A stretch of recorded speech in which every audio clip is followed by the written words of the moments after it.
Everybody calls her the miracle baby.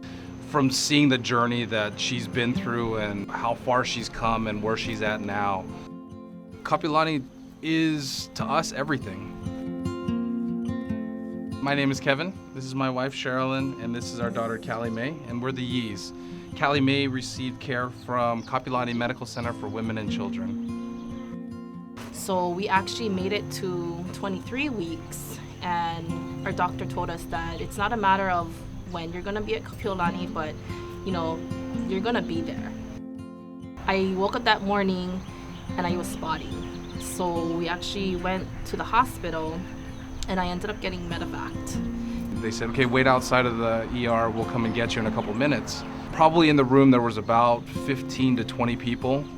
Everybody kind of knew their roles, what was going on. And then once she was born, the NICU team took over after that. At that young, 23 weeks and 3 days, your lungs aren't fully developed. So it was important for her to be put on a ventilator, something breathing for her, which you can't really grasp until you see everything on her. She basically had needles and wires out of every part of her body. For 9 days, we couldn't even touch her. She was put in the incubator and they kind of mimicked like a womb. Just seeing her, like how small and fragile she was, it was pretty scary in the beginning. And then the doctors did a really good job, and the nurses especially, they did a really great job of explaining to us what was happening, helped us get there emotionally, and just all the different things to try to expect. She was born 1 pound, 6.6 ounces, and she was 11.81 inches long, so a little bit short of a ruler. Her hand wouldn't even go around the top of our fingers. And that was like the first times we got to touch her, and we were so scared of just touching her. So we would, they told us just put your hands lightly on her, just talk to her, let her feel your presence. And she actually grabbed or like kind of grasped his finger, but you couldn't even see her fingers go around to touch his nail. Her oxygenation, like her levels weren't as good as that the doctors were hoping for, so they'd have to keep increasing the amount of oxygen that she was getting.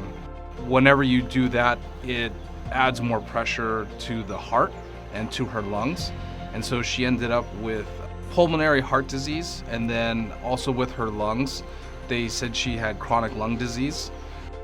Finally being able to leave the hospital after 6 months being in there in the NICU, basically 6 months to the day, she was basically the same weight as a baby being regularly born. So, after all of those things, just seeing the progression that she went through, it was amazing. We're grateful for everybody that donates whatever they can. It gave us the opportunity to share a life with Kalley. 100% of the donations that are given to Children's Miracle Network and Kapi stay in Hawaii and are used on medivac care, like what we were able to use. A lot of the specialized equipment that helped keep Kalley alive, all the donations go towards those types of things. And then once you see the technology, the equipment that they have there, you're in a really, really good place. You're in one of the best places in the entire country. So for me, I look at her every day and I think to myself, I don't know what I would do without her. And I can't imagine if something did happen to her.